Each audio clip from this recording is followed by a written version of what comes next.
नमस्कार साथियों, आज हम फिर से हिंदी के वाक्यों में कर्ता के पहचानने के लिए कुछ तरीके का इस्तेमाल करने जा रहे हैं। वो है कि अगर किसी वाक्य में संज्ञा या सर्वनाम के साथ को या से लगा रहे, संज्ञा या सर्वनाम के साथ को या से लगा रहे, तो वह वाक्य में यानी संज्ञा या सर्वनाम के साथ जो को या से लगा रहेगा वह वाक्य में सब्जेक्ट होगा। जैसे राम को घर जाना है, एक वाक्य है राम को घर जाना है, तो राम के साथ जो संज्ञा है, संज्ञा के साथ को चिन्ह का प्रयोग हुआ है। उसी तरह से मोहन से चला नहीं जाता, मोहन के साथ से चिन्ह का प्रयोग हुआ। मोहन क्या है? संज्ञा है।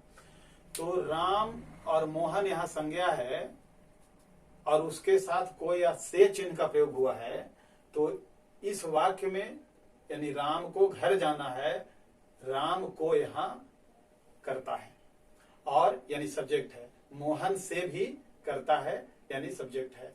अब इसका अनुवाद देखें, Ram has to go home, Ram has to go home. और मोहन से चला नहीं जाता, Mohan is not able to. ये देखिए वर्ब के पहले, वर्ब के पहले आपको मालूम है कि सब्जेक्ट पहले तब फिर वर्ब तब फिर ऑब्जेक्ट, अंग्रेजी वाक्य का यह स्ट्रक्चर है। तो सबसे पहले जो है ये सब्जेक्ट हो गया, सब्जेक्ट हो गया। एक चीज ध्यान दें, अगर यहाँ होम के जगह पर हाउस होता, होम के जगह पर हाउस होता तो यहाँ पर हमको टू लगाना होता। होम के जगह पर मार्केट होता, स्कूल होता तो यहाँ पर टू लगाना पड़ता, लेकिन होम के पहले टू का प्रयोग नहीं करते हैं। अब ध्यान देना है, गौर करके ध्यान देना है। आपने अगर हिंदी व्याकरण पढ़ा होगा तो कारक के चिन्हों को पढ़ा होगा। कर्ता ने कर्म को, यानी को चिन्ह कर्म कारक है, कर्म कारक की विभक्ति है, लेकिन हिंदी वाक्य में वो कर्ता कारक के रूप में आता है। उसी तरह से करण कारक का या अपादान कारक का विभक्ति है, लेकिन हिंदी वाक्य में वो कर्ता के यानी सब्जेक्ट के रूप में आता है। तो इस बात का ध्यान रखेंगे, जब भी हम अंग्रेजी में अनुवाद करेंगे तो कर्ता की पहचान के लिए अगर ऐसी स्थिति आपको मिल जाए तो समझें कि वो क्या है? सब्जेक्ट है यानी कर्ता है। अब दूसरा देखते हैं कि और कौन से रूप हो सकते हैं जिससे हम कर्ता की पहचान करेंगे। अब एक और रूप देखते हैं हम कि हिंदी का कौन सा वाक्य किस प्रकार की संज्ञा को धारण करता है। तो यहां पर एक वाक्य लें, मोहन का बैल काला है। अब यहां पर संज्ञा और संज्ञा के बीच में का, के, की, में, पर का प्रयोग अगर किया गया हो तो का, के, की या में, पर के बाद जो संज्ञा प्रयोग किया गया है वही उस वाक्य का कर्ता होता है, उसी के अनुरूप क्रिया लिखी जाती है। अब देखिए यहां पर का, ये भी संज्ञा, ये भी संज्ञा, तो का के बाद आने वाली संज्ञा क्या है?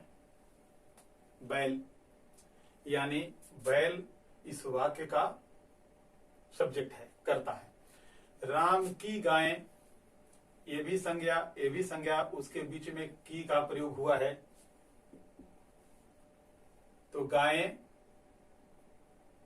की के बाद ये संज्ञा। इस पुस्तक के नियम, यहां पर संज्ञा, यहां भी संज्ञा और के चिन्ह का प्रयोग हुआ है, तो इसके बाद का ये शब्द संज्ञा है। उसी तरह से इस वाक्य में, इस बाग में सुंदर फूल हैं, तो बाग और फूल ये दोनों संज्ञा, बीच में में का प्रयोग हुआ है। उसी तरह से टेबल और किताब दोनों संज्ञा, बीच में पर का प्रयोग हुआ है, यानी का, की, के, में, पर का प्रयोग दो संज्ञाओं के बीच में किया गया है। तो ध्यान देना है, इनके बाद जो संज्ञा आती है वही वाक्य का हिंदी में कर्ता होता है, और अंग्रेजी बनाते समय उसी के अनुरूप हम वर्ब का प्रयोग करेंगे। आप देख रहे हैं यहाँ बैल संज्ञा है, सॉरी यहाँ पर बैल के ऑक्स लिखना चाहिए था, है ना। ऑक्स के अनुसार इज, यहाँ गायें, गायें यानी काउच के अनुसार आर, यहाँ नियम, इस पुस्तक के नियम सरल हैं, नियम यहाँ प्लूरल दिख रहा है के प्रयोग से, तो नियम यहाँ पर संज्ञा है। तो the rule of this book, ये देखिए द रूल्स के अनुसार वो आर का प्रयोग हुआ है, बुक के हिसाब से नहीं, रूल्स के हिसाब से। और इस बाग में सुंदर फूल हैं, यहाँ देखिए फूल के हिसाब से, और फूल यहाँ पर प्लूरल दिख रहा है, तो फूल यहाँ फ्लावर्स, और इसी के हिसाब से आर का प्रयोग हुआ है। इस टेबल पर किताबें, देखिए किताबें यहाँ प्लूरल है और बुक्स उसकी अंग्रेजी है, उसके हिसाब से यहाँ आर का प्रयोग हुआ है। ये देयर के साथ इंट्रोडक्टरी प्रोनाउन इसको कहते हैं, इंट्रोडक्टरी सर्वनाम कहते हैं। तो इंट्रोडक्टरी प्रोनाउन का देयर का कोई हिंदी यहाँ पर नहीं होता है, ये केवल वाक्य का एक रूप देने के लिए प्रयोग किया जाता है, लेकिन उसका सब्जेक्ट इस प्रकार से है।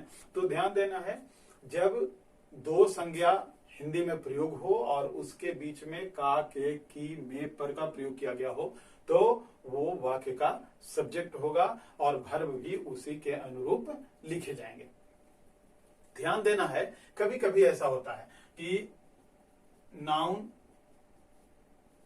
Plus preposition plus noun plus preposition plus noun, इस तरह से कई प्रीपोजिशन और मतलब एक या उससे अधिक और नाउन भी कई प्रयोग किए गए हों, तो ऐसी हालत में हम क्या करेंगे। लेकिन इससे पहले थोड़ा सा जान लें, हिंदी में का, के, की, में, पर, इसके बाद जो संज्ञा आती है उसका प्रयोग हम संज्ञा के रूप में करते हैं। लेकिन अंग्रेजी में एक ध्यान देने बात है कि अगर दो संज्ञाओं के बीच में प्रीपोजिशन का प्रयोग हो गया है, तो प्रीपोजिशन के पहले जो नाउन आएगा उसके अनुसार, जैसे यहां पर देखिए प्रीपोजिशन ऑफ का प्रयोग किया गया है, तो प्रीपोजिशन के पहले कौन है, रूल्स है, और उसी के अनुरूप क्रिया लिखी गई है। तो यहां पर भी देखिए प्रीपोजिशन ऑन है, उसके पहले बुक्स है और उसी के अनुरूप क्रिया लिखी गई है। उसी तरह से देखिए यहाँ प्रीपोजिशन है और उसके पहले ये नाउन है, तो इसके अनुरूप जो है क्रिया दी गई है। यानी अंग्रेजी में प्रीपोजिशन के पहले जो नाउन आता है वही वाक्य का मूल सब्जेक्ट होता है और क्रिया उसी के अनुरूप होती है। लेकिन हिंदी में का, के, की, में, पर के बाद आने वाली संज्ञा ही करता होता है और उसी के अनुरूप क्रिया लिखी जाती है। अब कई नाउन अगर प्रीपोजिशन से जुड़े हैं, तो ऐसे में जो सबसे पहले प्रीपोजिशन प्रयोग में लाया जाएगा और उसके पहले जो नाउन होगा वही उस वाक्य का सब्जेक्ट होगा। Okay, thank you.